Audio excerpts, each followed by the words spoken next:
అందరికీ నమస్కారం. ఈ కథ రచించిన వారు రేణుకా జలదంకి గారు. ఇక కథలోకి వెళ్తే, ఉదయం టిఫిన్ చేసి తాపీగా టీవీ ముందు కూర్చుని తీరికగా దమయంతి రామారావు లోకాభిరామాయణం మాట్లాడుకుంటూ ఉండగా హడావుడిగా వచ్చింది శ్రీదేవి. పిన్నీ, సంతోష్కు మెడిసిన్‌లో సీటు వచ్చింది సంబరంగా చెప్తూ చేతిలోని స్వీట్ ప్యాకెట్‌లో నుండి ఒక స్వీటు దమయంతి నోటికి అందించింది. దమయంతి రామారావుల ముఖాలు ఎందుకో మాడిపోయాయి. శ్రీదేవి దమయంతి అక్క కూతురు. ఇద్దరు మగపిల్లలు. చిన్నవాడు బీటెక్ చదువుతున్నాడు. పెద్దవాడు మాత్రం ఎంబీబీఎస్‌లో సీటు కోసం 3 ఏళ్లుగా లాంగ్ టర్మ్ కోచింగ్ తీసుకుంటున్నాడు. ఫార్మసీ కానీ మరేదైనా చదవమంటే వాడు ఒప్పుకోలేదని చెప్తూ ఉండేది శ్రీదేవి. మంచి విషయమే కానీ వీడికి ఎంబీబీఎస్ తర్వాత ఎంఎస్ అయ్యేలోపు 30 ఏళ్లు దాటిపోతాయేమో శ్రీదేవి, వెంటనే అంది దమయంతి. శ్రీదేవి ముఖం కొద్దిగా పాలిపోయింది. అయితే అయిందిలే పిన్నీ, డాక్టర్ చదవాలన్న వాడి కోరిక నెరవేరుతున్నందుకు సంతోషంగా ఉంది మా అందరికీ అంది. అదే కాదు, ఇంకొక సమస్య కూడా ఉంది. పెద్దవాడు సెటిల్ అయ్యే వరకు చిన్నపిల్లవాడికి పెళ్లి చేయకూడదు. దానితో చిన్నాడి పెళ్లి కూడా ఆలస్యమవుతుంది అందుకుంటూ అన్నాడు రామారావు. దమయంతి భర్త వైపు సమర్థిస్తున్నట్లుగా చూసింది. అలా కానివ్వంలే బాబాయ్, ముందు చదువులు కానివ్వండి, తర్వాత పెళ్లి మాట. శ్రీదేవి తేలికగా అన్నట్లు అన్నదే కాని ఆమె ముఖంలో ముందు ఉన్న సంతోషం తగ్గి కాస్త టెన్షన్ కనిపించింది. అది గమనించిన దమయంతికి ఊరట కలిగింది. సరే వస్తాను పిన్నీ. ఇంకా వాళ్ళు ఏం మాట్లాడతారో అన్నట్లుగా గబగబా బయటకు నడిచింది శ్రీదేవి. సీటు రాగానే డాక్టర్ అయిపోయినట్లు సంబరపడిపోతోంది. మీరు అలా అనేసరికి ముఖం మార్చుకుంది చూశారా? స్వీటు ప్యాకెట్లోంచి స్వీటు తీసి భర్తకి అందించింది దమయంతి. దిగితేనే కదా లోతు తెలిసేది. మన వాడిని డాక్టర్ చేయలేక కాదుగా మనం డిగ్రీ చేయించింది అన్నాడు రామారావు. కాకపోతే అరవింద్కు డాక్టర్ చదివేంత తెలివితేటలు లేవని ఇద్దరికీ తెలిసిన విషయమే. ఎంసెట్లో క్వాలిఫై కాకపోవడంతో డిగ్రీ చదివించారు. డొనేషన్ కట్టి బీటెక్ చేయించాలనుకున్నా అరవింద్ వెనకపోవడంతో డిగ్రీ చదివించారు. ఇప్పుడు మధ్యప్రదేశ్లో తెలిసిన కాంట్రాక్టర్ దగ్గర జీతానికి పనిచేస్తూ ఉన్నాడు. పెళ్లైన తర్వాత భార్యాపిల్లలను పోషించడానికి కొడుకు సంపాదన సరిపోకపోవడంతో అప్పుడప్పుడు రామారావుకు వచ్చే పెన్షన్లో నుంచి కూడా పంపిస్తూ ఉంటారు. అత్తయ్య, అమ్మాయి పెళ్ళి, మీరు 2 రోజుల ముందు రావాలి. మాకున్న పెద్ద దిక్కు మీరే. పెళ్లి కార్డు ఇస్తూ ఆహ్వానించింది సరిత. సరిత స్వయాన దమయంతికి అన్నయ్య కూతురు. తన కూతురు పెళ్లికి పిలవడానికి భర్తతో కలిసి వచ్చింది. దమయంతి పెళ్లి కార్డు చూస్తూ కళ్యాణ మండపం పేరు దగ్గర ఆగింది. అబ్బాయి వాళ్ళు కట్నం పెద్ద పట్టించుకోలేదత్తయ్య, పెళ్లి మాత్రం గ్రాండ్గా చేయాలన్నారు. అందుకే మేము ఖర్చు దగ్గర వెనకాడటం లేదు సంబరంగా చెప్పింది సరిత. ఇంతకీ పెళ్లికొడుకు ఏం చేస్తున్నాడు? హైదరాబాద్లో సాఫ్ట్వేర్ ఇంజనీర్గా చేస్తున్నాడత్తయ్య, చెప్పింది సరిత. ఏం సాఫ్ట్వేర్లే బాబూ, భూమి పడిపోతే వీళ్ల ఉద్యోగాలు కూడా బోల్తా పడతాయట. ఎవరైనా గవర్నమెంట్ ఉద్యోగస్తుడిని చూసి ఇస్తే బాగుండేది కదా. స్థిమితంగా కాలు మీద కాలు వేసుకొని కూర్చోవచ్చు. పెద్దమ్మా, మా పెద్దల్లుడు గవర్నమెంట్ ఆఫీసరే. అప్పుడు నువ్వు ఆ ఎదుగు బొదుగు లేని జీతాలతో ఏం బతుకుతారు? సాఫ్ట్వేర్ ఇంజనీర్కి ఇవ్వకూడదు అన్నావు, మర్చిపోయావా?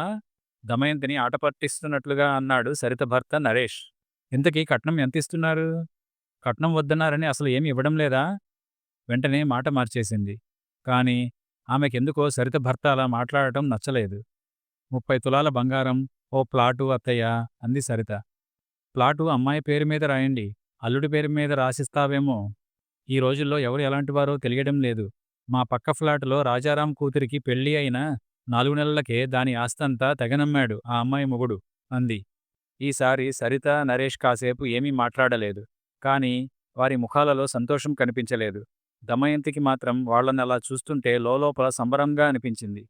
వాళ్ళు వెళ్ళిపోయిన తర్వాత, అయినా గొప్పలకు కాకపోతే అంత పెద్ద కళ్యాణ మండపం అవసరమంటారా? అంది. మరే, నువ్వు బాగా అడిగావులే. ముఖాలు చూశావా ఎలా అయ్యాయో? తాళం వేస్తున్న భర్త మాటలకు గర్వంగా నవ్వుకుంటూ టీవీ ఆన్ చేసింది దమయంతి. Breaking news. పెద్దాపురం వద్ద అదుపు తప్పి వంతెనను ఢీకొని నదిలో బోల్తా పడిన బస్సు. టీవీలో పెద్ద స్వరంతో చెప్తున్నాడు యాంకరు. ఇద్దరూ ఆసక్తిగా చూస్తూ సోఫాలో కూర్చున్నారు. నదిలో పడటం అంటే ఒక్కరు కూడా ప్రాణాలతో బయటపడే ఛాన్సే లేదు, తేల్చేసింది దమయంతి. అవును, మన ఎదురు ఫ్లాట్ నరసింహారావు టీచరుగా పనిచేసేది పెద్దాపురంలోనే కదూ? రామారావు హఠాత్తుగా గుర్తుచేశాడు. అవునండోయ్, స్కూల్ నుండి ఈ టైంలోనే వస్తుంటాడు బస్సులో. ఇంతకీ ఈ బస్సులోనే ఉన్నాడంటారా? ఎందుకో దమయంతి మనసులో ఓ సంతోషంతో కూడిన తుళ్ళింత. నరసింహారావు ఎంత సంపాదిస్తాడో తెలియదు కానీ ఆ భార్యాభర్తలు పిల్లలతో కలిసి నెలలో 4 సినిమాలు చూస్తారు. ఎప్పుడూ ఎగ్జిబిషన్లని, పార్కులని తిరుగుతూనే ఉంటారు. దమయంతి ఎదురింటికి వెళ్లి కనుక్కొని వస్తానంటూ లేచింది. యాంకర్ టీవీలో పదే పదే చెప్తున్నవాడల్లా ఓ బాంబులాంటి వార్త పేల్చాడు. ఇప్పుడే అందిన వార్త. నదిలో పడిన బస్సులో ప్రయాణీకులు ఎవ్వరూ లేరని, బస్సు సర్వీసింగ్‌కు తీసుకువెళ్తుండగా ఈ ప్రమాదం జరిగిందని, బస్సులో డ్రైవర్ ఒక్కడే ఉన్నాడని, అతను ప్రమాదం నుండి తప్పించుకున్నాడని తెలిసింది. ఉత్సాహంగా లేచిన దమయంతి నీరసంగా మళ్ళీ సోఫాలో కూలబడింది. ఎందుకో ఆమెకు బాగా నిరుత్సాహంగా అనిపించింది. హలో దమయంతి, ఎలా ఉన్నావు? ఈ మధ్య నీతో మాట్లాడటమే కుదరలేదు. ఫోనులో పలకరించింది బాల్య స్నేహితురాలు సుజాత. బాగున్నాను. ఏంటి విశేషాలు? ఈ మధ్య నేను మావారు ఓ టూరు వేసి వచ్చాంలే. కాశ్మీర్, సిమ్లా, డార్జిలింగ్, ఊటీ అన్నీ చూశాం. నీకు ఫోటోలు పెడతాను చూడు. చాలా ఎంజాయ్ చేశాంలే. సుజాత చకచకా చెప్తోంది. ఆమె స్వరంలోని సంతోషం దమయంతికి అసహనంగా అనిపించింది. డబ్బు దండగ తప్పితే ఏమైనా ఉందా సుజా? యూట్యూబ్ ఓపెన్ చేస్తే ఎంత మంచి వీడియోలుంటున్నాయి. అన్ని ప్రదేశాలు కళ్ళకు కట్టినట్లు కనిపిస్తుంటే వృధాగా డబ్బు ఖర్చు పెట్టడం అవసరమా? నేనైతే మీ అన్నయ్య వెళదామన్నా ఒప్పుకోలేదు. ఆ డబ్బు తీసుకొని 2 గాజులు చేయించుకున్నాను దమయంతి అనేసింది. సుజా, ఉంటాను దమయంతి, నీరసంగా వినిపించింది సుజాత స్వరం. దమయంతి మనసులో మళ్ళీ ఓ ఆనంద తరంగం. నేను నీ మరదలు ఓ నెల రోజుల్లో యూఎస్ వెళ్తున్నామక్కా. నీ అల్లుడు మాకు సర్ప్రైజ్ ఇవ్వాలని టికెట్ బుక్ చేసిన తర్వాత చెప్పాడు. పళ్ళన్నీ బయటపెట్టి నవ్వుతూ చెప్తున్నాడు రంగనాథ్. రంగనాథ్ దమయంతికి స్వయానా తమ్ముడు. 4 ఏళ్ల అవతల ఉంటున్నాడు. 2 పిల్లలు. పెళ్ళిళ్ళయి అమెరికాలో ఉంటున్నారు. రిటైర్ అయి హ్యాపీగా కాలం వెళ్లదీస్తున్నారు భార్యాభర్తలు ఇద్దరూ. జాగ్రత్త రోయ్! అక్కడ తుపాకులతో కాల్చేస్తారట. ఆ విమానాలలో ప్రయాణం కూడా మంచిది కాదు. ఎప్పుడు ఎక్కడ కూలిపోతాయో తెలియదు గబుక్కున అనేసింది దమయంతి. అదేంటక్కా అలా అంటావు? రైలు ప్రమాదాలు జరుగుతున్నాయని రైలు ఎక్కకుండా ఆగామా? అతను ముఖం మార్చుకున్నాడు. దమయంతికి సహజంగానే ఆనందం కలిగింది. ఉదయం లేచి రామారావు దమయంతి కాఫీ తాగుతూ పేపర్ చూస్తుండగా ఫోను. ఎవరో తెలియని నంబరు. హలో, రామారావు గారి నంబరే కదండీ? అవునండి, ఆయన భార్యను మాట్లాడుతున్నాను. ఎవరు మీరు? మీ అబ్బాయి అరవింద్ పనిచేసే దగ్గర క్వారీలో ప్రమాదవశాత్తు బాంబు పేలి కొందరు చనిపోయారు. చాలామంది గాయపడ్డారు. ప్రమాదంలో ఎవరెవరు ఉన్నారన్నది ఇంకా స్పష్టంగా తెలియలేదు. వాళ్లలో మీ అబ్బాయి కూడా ఉన్నాడని అనుమానం. మీకు విషయం చెప్పాలని. దమయంతికి ఇంకేమీ వినిపించలేదు. చెవుల్లో సముద్రం హోరు. ఆమె చేతిలో ఫోను కింద పడింది కూడా తెలియలేదు.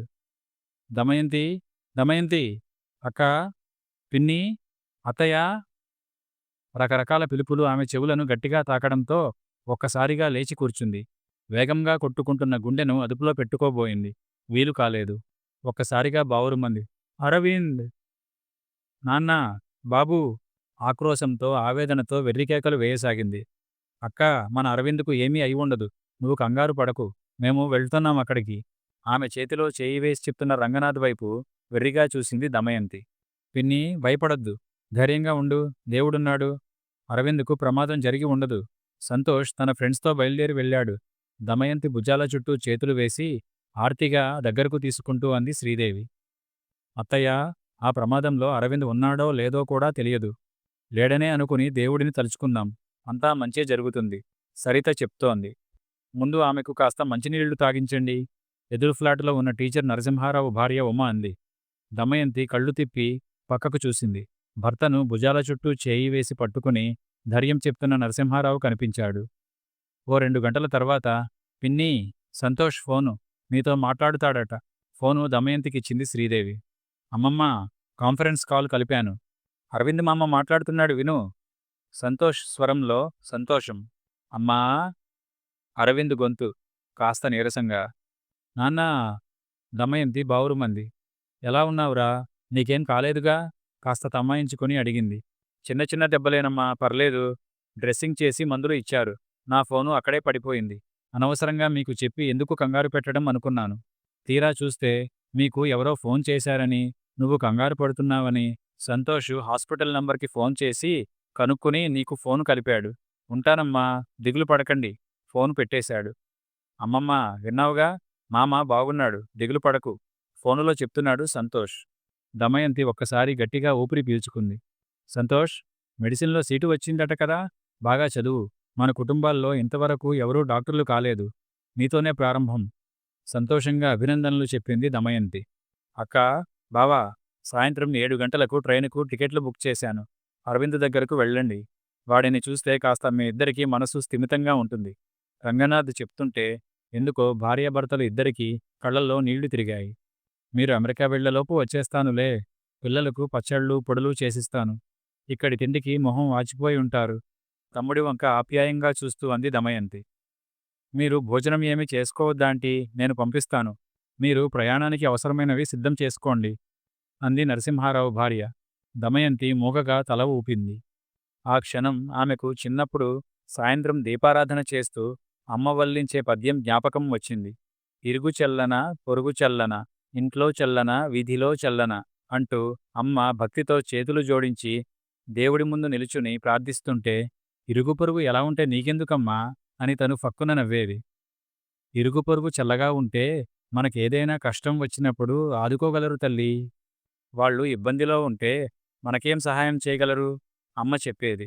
వాళ్ళు బాగున్నా మనకు సహాయం చేయకపోతేనో? దమయంతి అనేది. సహాయం చేయకపోయినా వాళ్ళు బాగుంటే వాళ్ళు బాగున్నారు కాబట్టి మనకేదైనా కష్టం వస్తే ఆదుకుంటారు అనే ఆత్మస్థైర్యమైనా ఉంటుంది మనకు. వాళ్ళు ఉన్నారన్న ఆత్మవిశ్వాసం మనల్ని ముందుకు నడిపిస్తుంది. 2వ తరగతితో చదువు ఆపేసిన తల్లి మాటలు చెవుల్లో మారుమోగుతుంటే కళ్ళు తుడుచుకుని తన చుట్టూ ఉన్నవారి వంక ఈర్ష్య, అసూయల తెర తొలగించుకొని ఆత్మీయమైన చూపులు సారించింది దమయంతి. తన కష్టం వీళ్ళందరికీ సంతోషం కలిగించడం లేదు. పైగా తన బాధను పంచుకుంటున్నారు. ఇక నుండి తను కూడా ఇంతే. అసూయ తెర తొలగిన వేళ ఆమె మనసు ప్రశాంతంగా ఉంది. ఇరుగు చల్లన, పొరుగు చల్లన, ఇంట్లో చల్లన, వీధిలో చల్లన అమ్మ చెప్పిన పద్యం పదే పదే నెమరవేసుకుంటుంటే పశ్చాత్తాపం ఆమె కన్నుల నుండి అశ్రువుల రూపంలో వర్షించింది. శుభం.